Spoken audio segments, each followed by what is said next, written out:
सब्बरवाल, जिनका शायरी में नाम है बेताब, उनका मेरे साथ कोई बहुत पुराना संबंध नहीं था।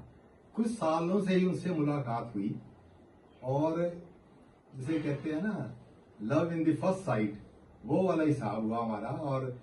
और आपस में हम एक दूसरे को बड़े समझने लग गए। और वो बड़े अच्छे साहित्यकार थे और उर्दू के बहुत अच्छे माहिर थे, शेर व शायरी लिखते थे जो कि आम आदमी को समझ आती थी। इस तरह की शेर व शायरी लिखते थे। और जैसा अभी उन्होंने गुरुदेव जी ने भी कहा, वो एक दलेर व्यक्ति थे और हर साल अपने इस तरह के आयोजन घर पे करते थे। हर एक को चाय पानी पिलाना, अच्छी उनकी खातिर करना और उनको साथ में काव्य गोष्ठी भी करना। लगभग हर कई जितनी भी उन्होंने अपने घर में की, मैं सब में आया था। और बहुत कम लेखक हैं या कवि हैं अम्बाले में जो ऐसा करते हैं। बल्कि कईयों को तो मैंने सजेस्ट भी किया कि चलो आप अपने घर में कर लो, और वो नहीं एग्री करते। लेकिन उनमें ये दिलेरी थी। और उन्होंने दूसरी उनकी एक बहुत बड़ी साहित्य को तो कॉन्ट्रीब्यूशन है ही है, और उनकी लेखनियों के माध्यम से, पुस्तक के माध्यम से। ये उनकी एक पुस्तक है गुलदस्ता। इसके बाद एक उन्होंने और, वो भी मेरे पास है, जो उन्होंने यहाँ मंदिर में रिलीज की थी, लास्ट वाली। तो वो भी उनका क्या नाम? हाँ, आखिरी किस्त। हाँ, वो भी आखिरी पेश का दिन कहा भी था कि आप ना करो, वो भी मेरे पास है। तो ये पुस्तक जो उनकी गुलदस्ता है, तो लगभग मैंने जब ये प्रकाशित हुई थी 15 के आसपास है, 2000, मैंने सारी पढ़ी हुई है। और हर पोएम पे मैंने डेट भी डाली है कि किस दिन मैंने ये पढ़ी, तो वो डली हुई है इसके ऊपर।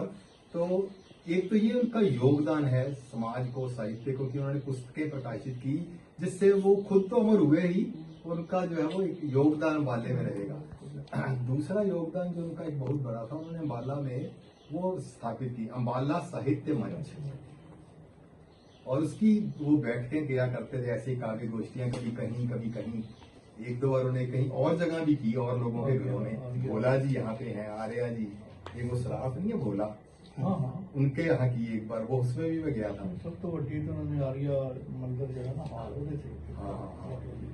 वो जो बनवाया ना अपना देश वाला ही। तो इस तरह के उनको, और जब उन्होंने अपनी डेथ से पहले थोड़ी उनकी तबीयत खराब रहने लग गई थी, तो मुझे एक बार उनका फोन आया।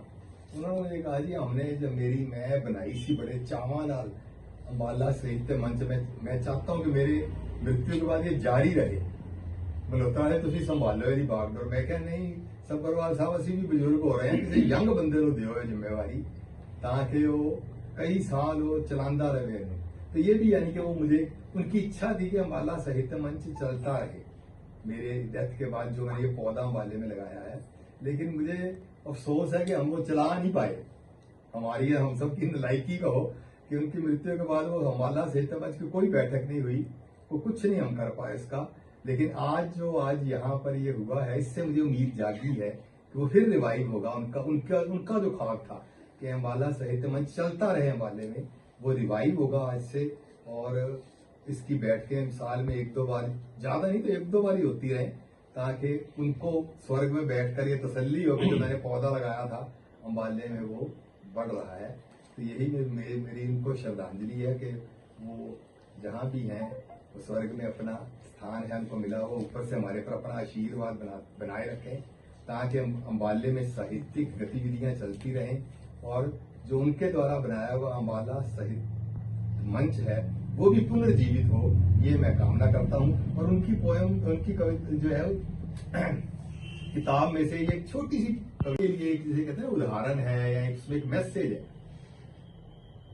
खुदा का बेशकीमती तोहफा है जिंदगी, खुदा का बेशकीमती तोहफा है जिंदगी, औरों के लिए जियो जो वे है जिंदगी, औरों के लिए जियो जो वो है जिंदगी, माँ बाप का कर्ज है जिंदगी, उनकी खिदमत में गुजरे जो वो है जिंदगी। मौत के नाम से खौफ ज़दा क्यों हो तुम, मौत के नाम से खौफ ज़दा क्यों हो तुम, मौत तो हर हाल में आनी है, जब तक है जिंदगी बेखौफ जियो जिंदगी, जब तक है जिंदगी बेखौफ जियो जिंदगी, जब तक जियो जी भर के जियो जिंदगी, जब तक जियो जी भर के जियो। छोटी सी है, कितना सुंदर मैसेज है। तो इन्हीं शब्द